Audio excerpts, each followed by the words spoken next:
Assalamualaikum warahmatullahi wabarakatuh. Bagaimana anak-anak kabar kalian semua? Tentunya sehat-sehat bukan? Anak-anak, semoga Allah senantiasa memberi lindungan kepada kita semua sehingga kita dapat bertemu kembali dalam penyampaian materi matematika. Anak-anak, pagi hari ini materi yang akan kita pelajari adalah bilangan pecahan. Pada materi pecahan ini, kalian hendaknya dapat atau mempunyai kemampuan untuk menjelaskan dan melakukan penjumlahan dan pengurangan dua pecahan dengan penyebut yang berbeda, serta dapat menyelesaikan masalah yang berkaitan dengan penjumlahan dan pengurangan dua pecahan dengan penyebut yang berbeda.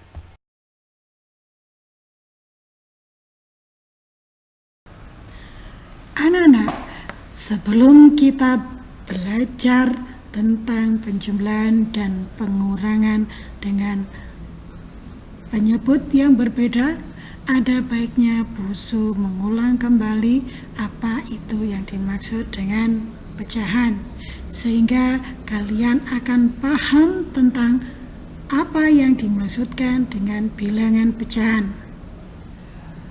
Nah, anak-anak, coba perhatikan gambar berikut. Nah, pada tayangan ini terdapat gambar 2, yaitu gambar gelas. Gelas yang pertama tampak utuh. Gelas yang kedua pecah. Nah, coba perhatikan bagian gelas yang pecah. Kalian tentu tahu gelas yang utuh jika pecah menjadi beberapa bagian. Bagaimana keadaannya? Bagiannya itu sama tidak dengan yang bagian yang utuh? Tentu saja tidak sama. Bagian yang pecah menjadi lebih kecil. Contoh lain pada pecahan dapat kalian perhatikan pada gambar berikut. Kalian lihat gambar pizza itu terdapat satu utuh. Ada juga yang sudah dipecah menjadi 2 atau dibagi menjadi 2. Kemudian bagian yang paling bawah itu dibagi menjadi 4 atau dipecah menjadi 4. Bandingkan bagian pizza yang utuh dengan yang dibagi atau dipecah menjadi 2 dan juga dipecah atau dibagi menjadi 4. Menurut kalian, manakah yang paling kecil bagiannya? Ya, tentu saja yang paling kecil adalah pizza yang dipecah atau dibagi menjadi 4. Kesimpulan apakah yang dapat kalian ambil? Ya, berarti pizza jika dipecah semakin banyak, semakin kecil bagiannya. Anak-anak, untuk memahami pecahan secara lebih lanjut, maka kita akan melihat gambar pizza berikut.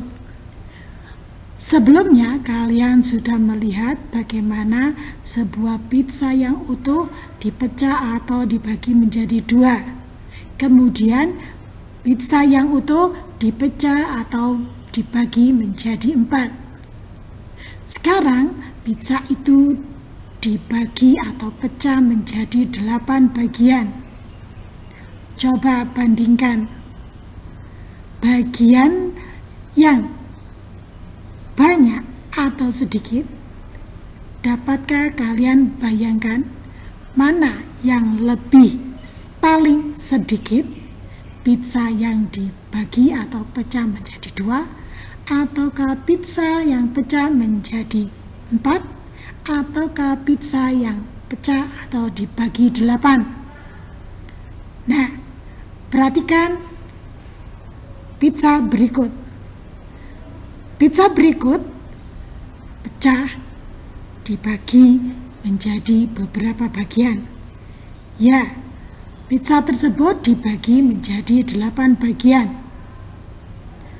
Bandingkan dengan pizza yang dibagi menjadi 4.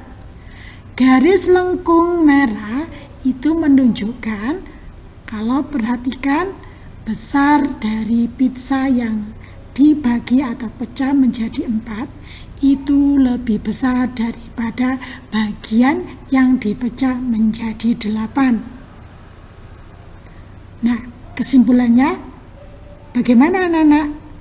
Jika pizza itu dibagi menjadi yang lebih banyak, misalnya dibagi 10, dibagi 20, menurut kalian, semakin besarkah bagian pizzanya?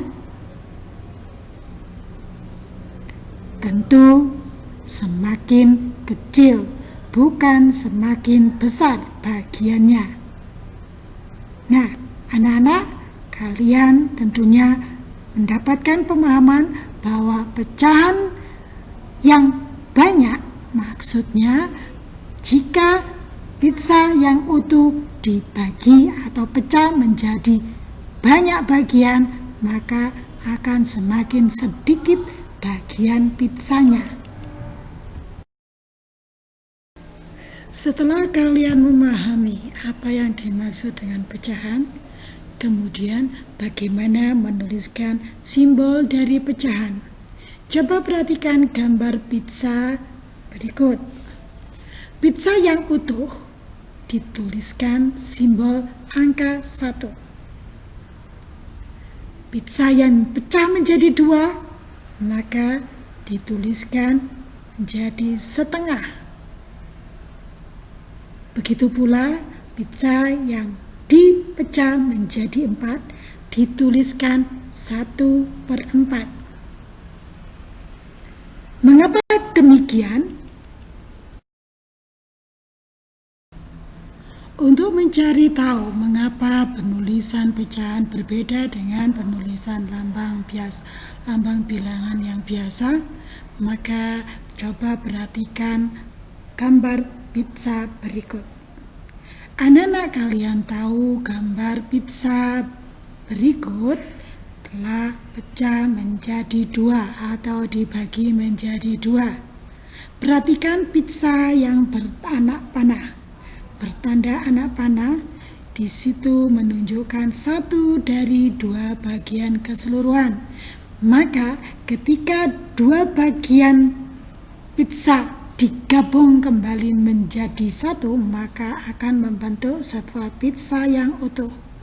Oleh karena itu, anak, lambang bilangan dituliskan menjadi 1 dari 2 bagian keseluruhan atau dibaca dengan 1/2.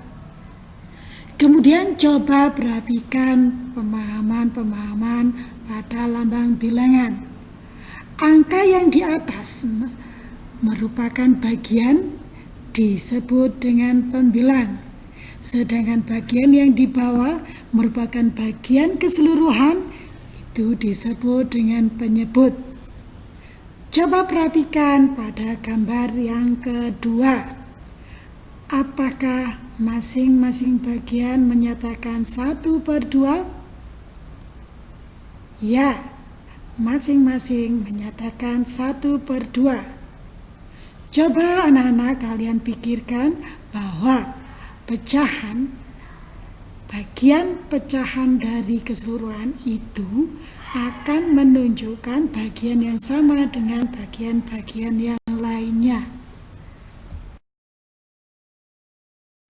Sebelum melanjutkan pada materi operasi bilangan pecahan, ada baiknya kalian berlatih memahami pecahan. Coba perhatikan gambar persegi panjang tersebut. Dipecah menjadi berapa bagian? Ada 4 bagian.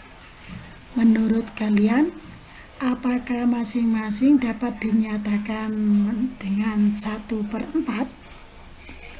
Ya, tentu saja tidak dapat. Mengapa demikian?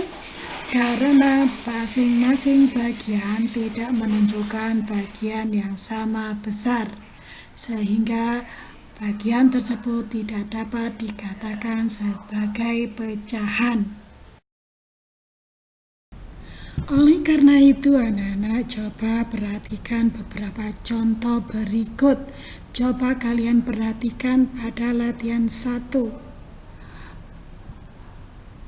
Bilangan 2 menyatakan pecahan dari yang warna merah, bagian warna merah.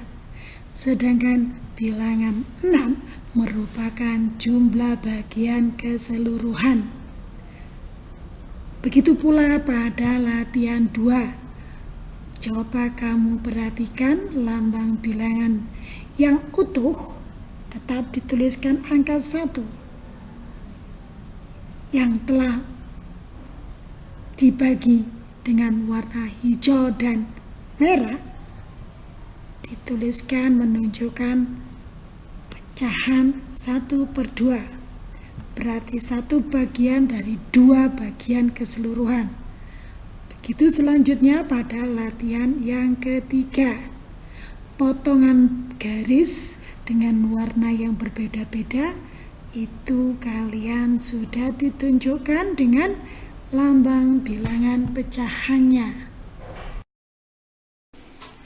Anak-anak, lambang bilangan pecahan biasa pada suatu saat dapat dituliskan dengan lambang pecahan campuran. Mengapa demikian? Mari kita lihat gambar berikut. Pada gambar 1, kalian melihat sebuah lingkaran diberi warna hijau.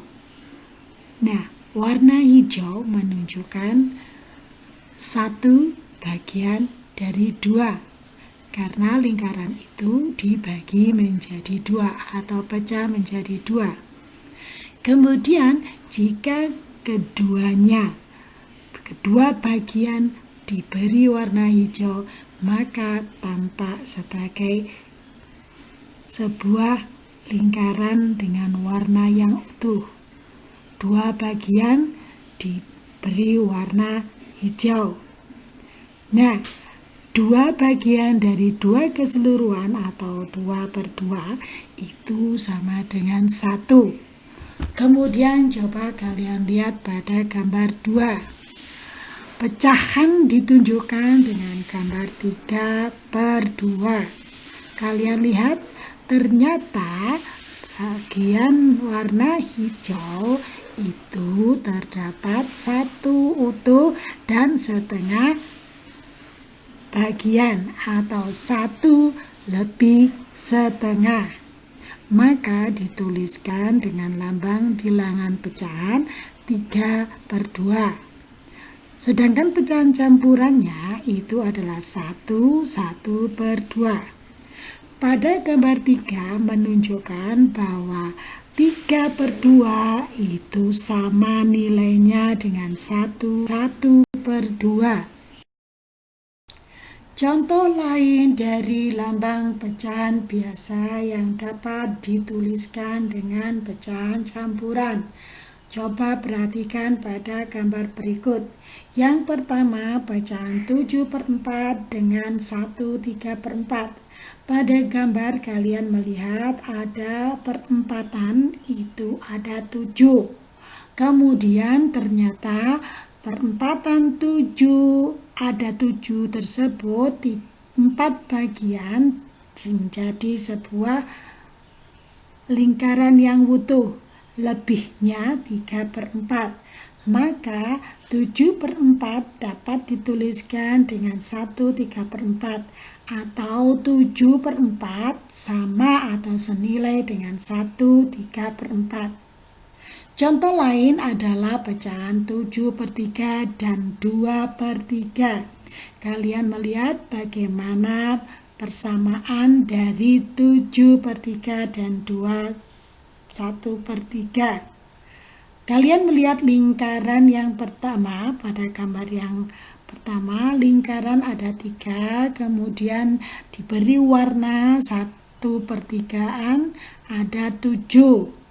Nah, ternyata 3 bagian dari pertigaan itu menjadi satu lingkaran yang utuh, sehingga didapatkan 2 lingkaran yang utuh 1/3 lebihnya. Maka 7/3 sama dengan atau dan senilai dengan 2 1/3.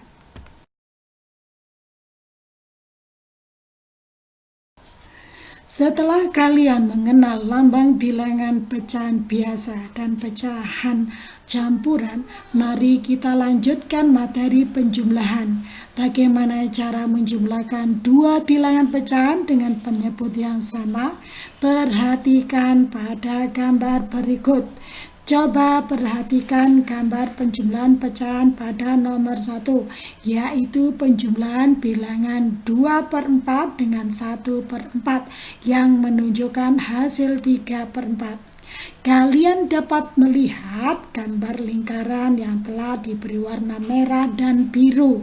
Pada bagian yang menunjukkan 2/4 pada lingkaran dengan warna merah menunjukkan setengah bagian lingkaran, dan pada bagian lingkaran berwarna biru menunjukkan pecahan 1/4. Kalian dapat melihat bahwa hasil lingkaran setelah digabungkan menjadi 3/4. Begitu pula pada nomor 2. Pecahan 4/8 dan dijumlahkan dengan 1/4, hasilnya sama dengan 6/8 atau 3/4.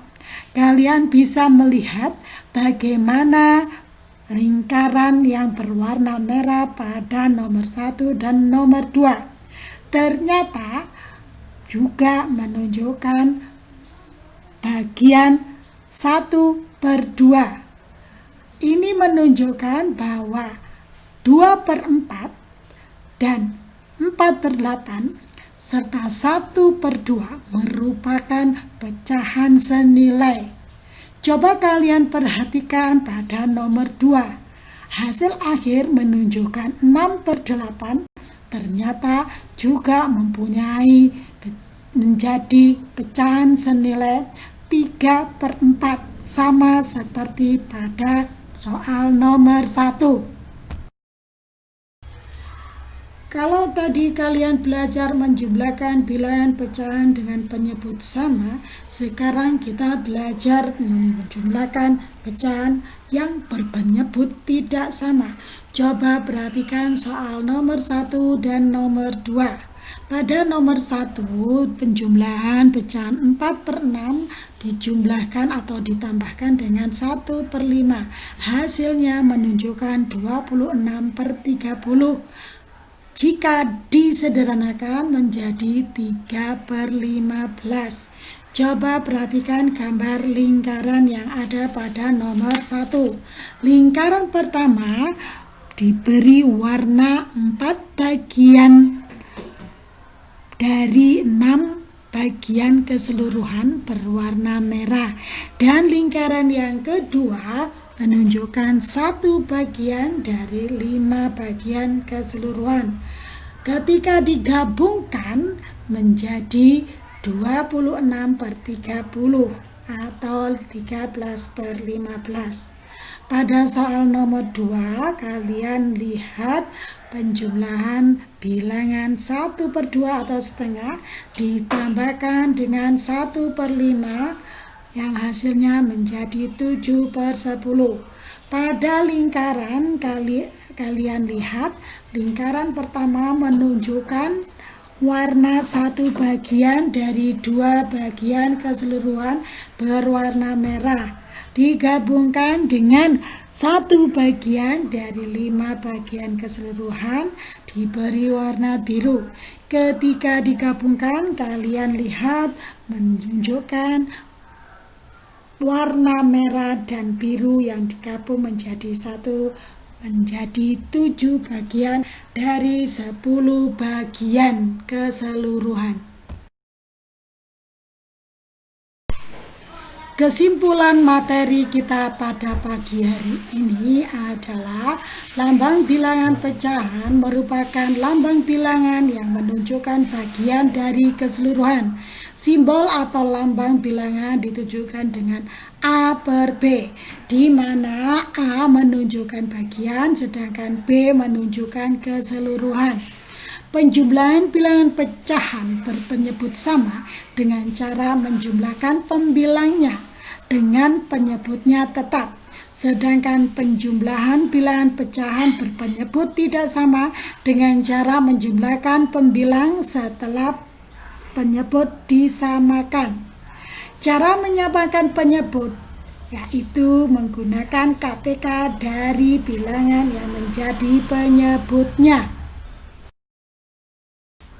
Untuk melihat kemampuan kalian memahami materi pada pagi hari ini, cobalah kalian mengerjakan tugas Ayo Berlatih pada buku kalian. Jangan lupa kalian berdoa. Demikian materi yang Ibu berikan pada pagi hari ini. Tetaplah semangat, jangan pernah putus asa, dan jangan lupa senantiasa memohon pada Allah agar selalu mendapat ridhonya. Wassalamualaikum warahmatullahi wabarakatuh.